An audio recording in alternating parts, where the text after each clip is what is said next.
भगवान की कृपा, गुरु की कृपा, वैष्णव कृपा खाली ऊपरी मन से ना बोल करके आंतरिक मन से बोलने का प्रयास करें।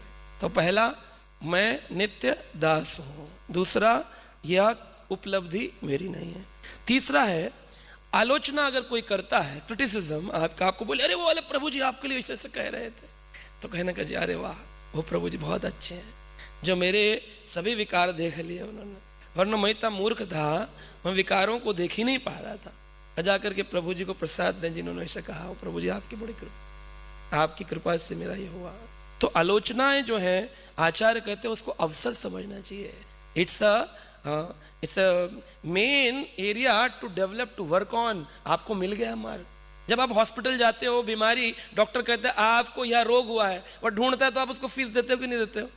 खैर तुमने रोग कैसे ढूंढ दिया मेरे में, गुस्सा करते हो, मेरे में रोग कैसे देख रहा है।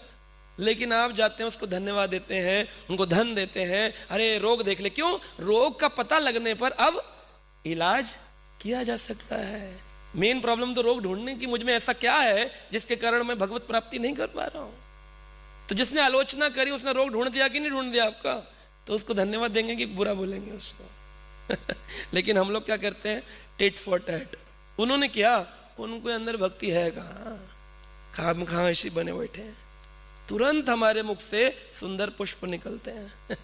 लेकिन जिस दिन हम इसको सहन करने लग गए, तत्ते अनुकंपाम सस्मिक्ष मानो, अगर हम उसको भगवान की अनुकंपा माने तो देखिए कैसी प्रगति होगी। आपको यह अनुभव होगा कि आपके अंदर परिवर्तन प्रारंभ हो गया है।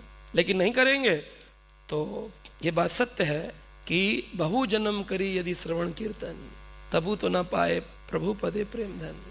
तो वो प्रेम तो नहीं प्राप्त होगा, चाहे आडंबर रूप में आप कितने ही विश्व विख्यात हो जाएं, लेकिन वो परिवर्तन नहीं आएगा।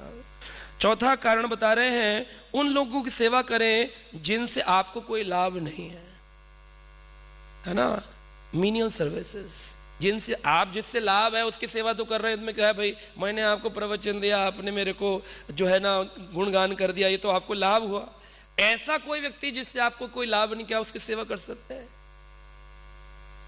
नहीं कर पाएंगे, क्योंकि हमारी भावना ऐसी हो गई है। हम लाभ ही को देख करके चल रहे हैं, लाभान्वित होना चाह रहे हैं, और फिर वहां से मति भ्रमित हो रही है और वृत्ति परिवर्तित हो चुकी है। ये अहंकार के लिए प्रभावशाली औषधि है, आचार्य पाद कहते हैं। और पांचवा है, अपनी सीमाओं का चिंतन करें। प्रतिदिन याद करें कि मैं कुछ ही नियंत्रित कर सकता हूं, मैं सब कुछ नियंत्रित नहीं कर सकता हूं। बोले वो व्यक्ति आपकी सुनता नहीं है, बोले कोई बात नहीं, सारा संसार मेरी सुने जरूरी नहीं है। लेकिन हम प्रयास करेंगे, फोन करके तू मेरी नहीं सुनता। तो क्यों नहीं सुन रहा मेरी भाई? अरे नहीं सुन रहा, उसकी मर्जी। उससे मन में खटास होना, उससे मन में दुख हो जाना, भैया इंद्र जैसी स्थिति पर आकर भी हो रहा है, तो हमारी स्थिति तो क्या ही हो रही है। इंद्र के इस कृष्ण को कालोभ्यम देख करके समझें कि कृष्ण ही काल है।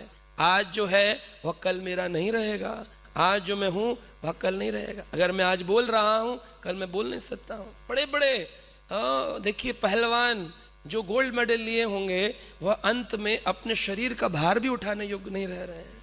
तो कालोभ्यम, इस काल से डरना चाहिए कि काल में सब कुछ समाप्त हो जाने वाला है। तो किस आसक्ति से हम बैठे हैं।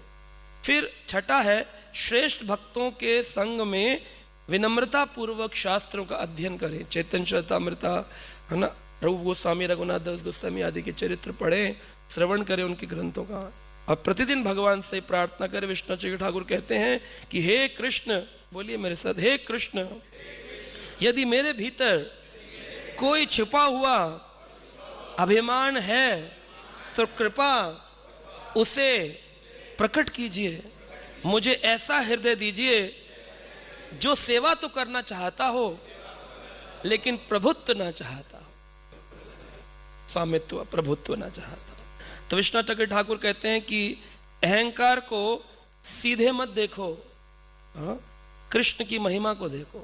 हम सीधा अहंकार को देखेंगे, मुझ में तो कोई अहंकार नहीं है, लेकिन जब कृष्ण की महिमा को देखते तब पता चलता है हमें कितना अहंकार है।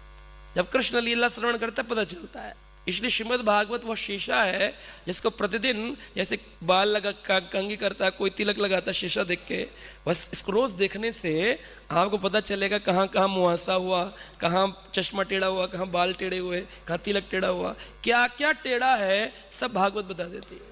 इसलिए प्रतिदिन इस भागवत का नित्यम भागवत सेवा करें, इसे भावना रखें। हरे कृष्णा।